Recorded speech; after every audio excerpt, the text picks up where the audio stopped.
Welcome to the overview of antidepressant medications.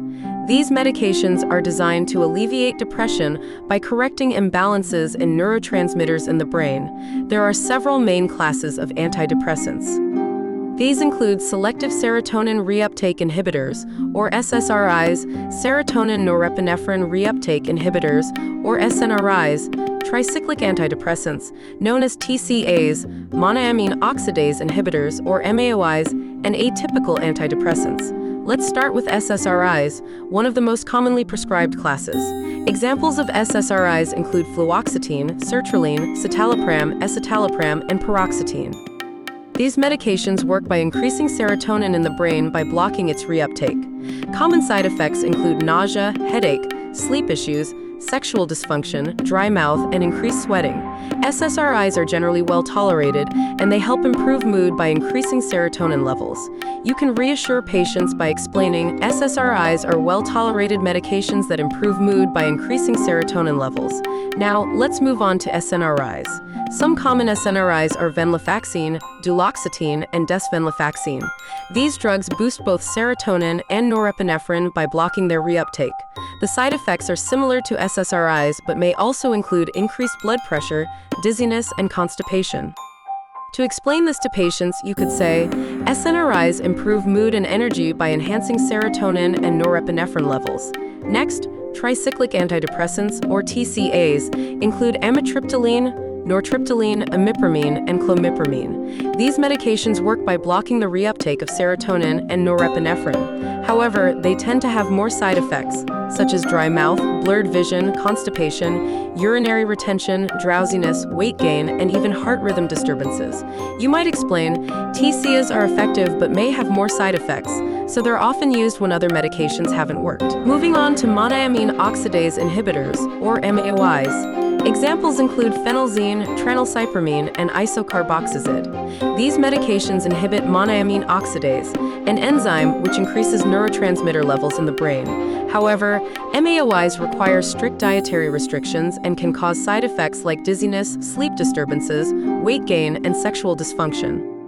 You could explain to patients, MAOIs are effective but require careful dietary management and are used when other treatments haven't worked.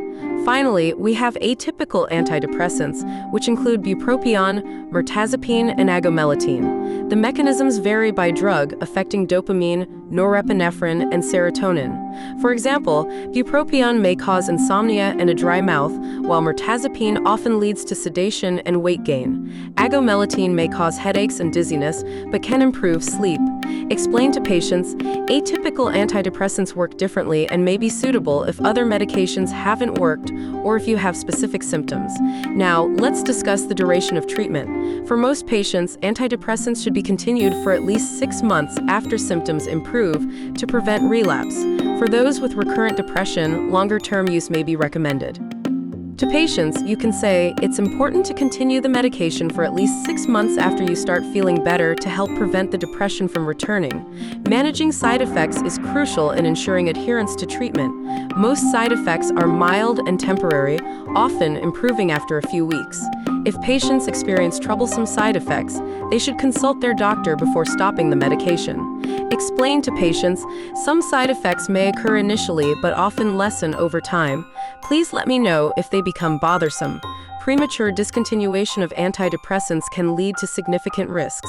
Stopping the medication suddenly can cause withdrawal symptoms, such as dizziness, nausea, and anxiety, and increase the risk of a depression relapse. For patient safety, a gradual taper is recommended. Explain to patients, stopping suddenly can cause symptoms and a relapse. We'll taper safely when ready. Supporting adherence is key to successful treatment. Strategies like setting reminders or addressing barriers to medication use can be helpful. Encourage patients to reach out if they have trouble taking their medication. Signs to watch for include thoughts of self-harm, allergic reactions, or worsening mood. To patients, you could say, consistent use is key. Let's discuss any issues you may have. If you feel like harming yourself or notice mood changes, seek help immediately. Finally, a collaborative approach with ongoing support is essential for success. Work together to find the most suitable medication and ensure regular check-ins to adjust treatment as needed. You might encourage patients with, "We're here to support you throughout this process. Please feel free to share any concerns or questions you may have. Please like and subscribe to Turingmedschool. Good luck with your preparation.